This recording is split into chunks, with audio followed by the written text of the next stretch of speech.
Olá, meu nome é Tatiana Santos, eu sou fisioterapeuta na UTI pediátrica do IPPMG, sou mestre e doutora na área de saúde da criança e tenho especialização na área de fisioterapia intensiva pediátrica. Eu vou iniciar a apresentação da aula de oxigenoterapia em pediatria, que é uma aula que é dividida em duas partes, então essa é a parte 1. Ela tem como principais objetivos apresentar os dispositivos para oferta de oxigênio em pediatria, orientar na escolha do dispositivo adequado de acordo com o fluxo que a gente vai ofertar para o paciente e apresentar os materiais necessários para essa oferta de oxigenoterapia. Então, o que é a oxigenoterapia? Ela consiste na administração de um oxigênio acima da concentração atmosférica, que é de 21%, com o objetivo de corrigir a hipoxemia. Como é que a gente faz o diagnóstico de um paciente com hipoxemia? Então, a gente observa manifestações clínicas dessa hipoxemia, que são alterações de sinais vitais, alterações do padrão respiratório do paciente, que podem levar até alterações no nível de consciência desse paciente. A partir dos exames, a gente tem uma gasometria que mostra uma PaO2 menor que 60 milímetros de mercúrio, e através dos sinais vitais a gente tem uma saturação periférica menor que 90%, nos indicando que esse paciente tem indicação de uso de oxigenoterapia. Então, como que é feito o tratamento? Então, o tratamento é com essa oferta de oxigênio suplementar, que a fração inspirada de O2 que eu estou fornecendo para o paciente, ela vai variar entre uma concentração baixa, que é menor que 35%, concentrações moderadas de 35% a 60% de fração inspirada de O2 ou elevadas com concentrações maiores de 60%. Sempre é importante lembrar que o oxigênio é um gás que pode ser tóxico para o organismo da criança, então sempre utilizar o oxigênio com parcimônia, com segurança. O nosso alvo nunca deve ser uma saturação de 100% de oxigênio. Eu trouxe aqui para ilustração um estudo recente na área de pediatria que mostrou que a hiperóxia da criança na admissão na UTI, ela aumenta o risco de mortalidade desses pacientes. Então, falando um pouco sobre os dispositivos para oferta de oxigenoterapia. A gente tem primeiramente a cânula nasal, que são esses dispositivos tubulares que eles se projetam dentro da narina da criança.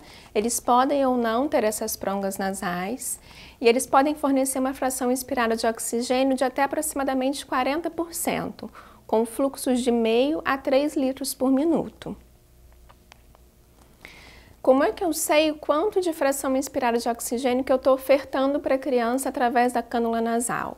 A gente pode fazer uma aproximação dessa fração inspirada de O2 utilizando essa fórmula, que é 21%, que é a concentração de oxigênio no ar ambiente, mais 4 vezes o fluxo de oxigênio que eu estou ofertando através da cânula. Então, por exemplo, se eu estou dando 2 litros por minuto através do catéter, eu estou dando 21% mais 4 vezes 2, então aproximadamente 29% de fração inspirada de oxigênio.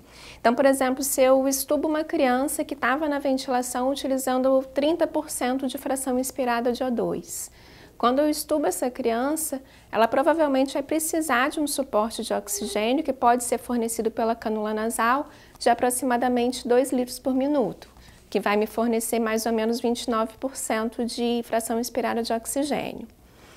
Sempre lembrar que isso é uma aproximação, porque a concentração final do oxigênio que a criança vai receber, ela depende do volume minuto da criança, então da frequência respiratória e do volume que essa criança está gerando. Sempre é importante lembrar que é necessário usar a umidificação, então, próximo ao fluxômetro, eu tenho que conectar um umidificador de parede com água destilada. E sempre é importante utilizar o fluxômetro adequado. Então, às vezes, a gente tem fluxômetros com calibração de 4 a 4 litros por minuto. Ele não é adequado para a gente ofertar o oxigênio por catéter. O ideal é que a gente utilize um fluxômetro de 1 a 1 litro por minuto e até fluxômetros que têm de 0,1 a 0,1 litros por minuto. Falando agora um pouco sobre os capacetes e tendas, eles são esses invólucros de plástico. No caso do capacete, ele vai envolver só a cabeça da criança e no caso da tenda, ela envolve a cabeça e o tronco da criança. A gente faz essa oferta de oxigênio para a criança através de uma mistura de ar e de oxigênio. Então, a gente vê aqui nessa figura uma entrada para o oxigênio e a gente pode estar ofertando o ar por uma entrada posterior aqui no capacete. Então, o fluxo total que eu vou ofertar para a criança através do capacete ou da tenda, ela vai depender do tamanho do dispositivo. Então, sempre quando eu escolho essa forma de oferta, eu tenho que saber qual que é o tamanho da tenda ou do capacete. Usualmente, a gente tem no setor de 12 a 15 litros. Então, essa mistura de ar e oxigênio, obrigatoriamente, ela deve corresponder ao tamanho da tenda, à litragem da tenda. Então, se eu tenho uma tenda, por exemplo, de 12 litros, essa litragem de mistura, né, de ar e de O2 deve corresponder a 12 litros. Se eu usar fluxos inferiores ao tamanho da tenda, eu posso promover uma reinalação de CO2 por parte da criança. Então, é sempre importante eu respeitar o tamanho da tenda na escolha desses fluxos que eu vou ofertar. Como que eu sei qual que é a fração inspirada de oxigênio que eu forneço na tenda ou no capacete? Novamente, aqui a gente tem uma fórmula que a fração inspirada de O2 vai ser igual ao fluxo de ar que eu estou ofertando através do fluxômetro, vezes 0,21, que é a concentração de oxigênio no ar ambiente, mais o fluxo de O2 que eu tenho no fluxômetro sobre o fluxo total. Então, aqui eu trouxe um exemplo, uma tenda de 15 litros, né? Então, eu escolho o paciente para ser colocado numa tenda e o tamanho da tenda é de 15 litros. Isso vem especificado na tenda, vem escrito na tenda. Então, eu tenho uma mistura de 10 litros por minuto, por exemplo, de oxigênio e 5 litros por minuto de ar. A gente já viu aqui que está correto, porque a gente tem 10 e 5 somando dá 15 litros por minuto. Então, dá 15 litros no caso. Então, está certo essa correspondência. Mas qual a fração inspirada de O2 eu estou fornecendo? Então, colocando na fórmula acima, eu tenho aqui o fluxo de ar, 5, vezes 0,21, mais o fluxo de oxigênio, que foi 10 litros por minuto. Faço essa conta e divido por 10 mais 5, que é a litragem total da tenda. Então, fazendo as contas, eu tenho aproximadamente 73% de fração inspirada de oxigênio.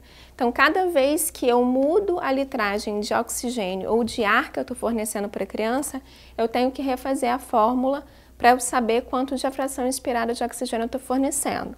Quanto maior a quantidade de ar, menor a fração inspirada que eu estou fornecendo. Então, finalizando essa aula, a gente viu que tem diferentes dispositivos para a gente ofertar o oxigênio para a criança e que eles fornecem frações inspiradas de oxigênio de formas diferentes. Então, a escolha desse dispositivo ela deve ser guiada pela avaliação clínica da criança. É uma criança que está precisando de muito oxigênio, de uma fração inspirada maior de oxigênio, então, nesse caso, eu não poderia usar um catéter para ela. E pela demanda de oxigênio do paciente. Aqui estão as referências que eu utilizei para organizar a aula. Meu e-mail de contato. Muito obrigada.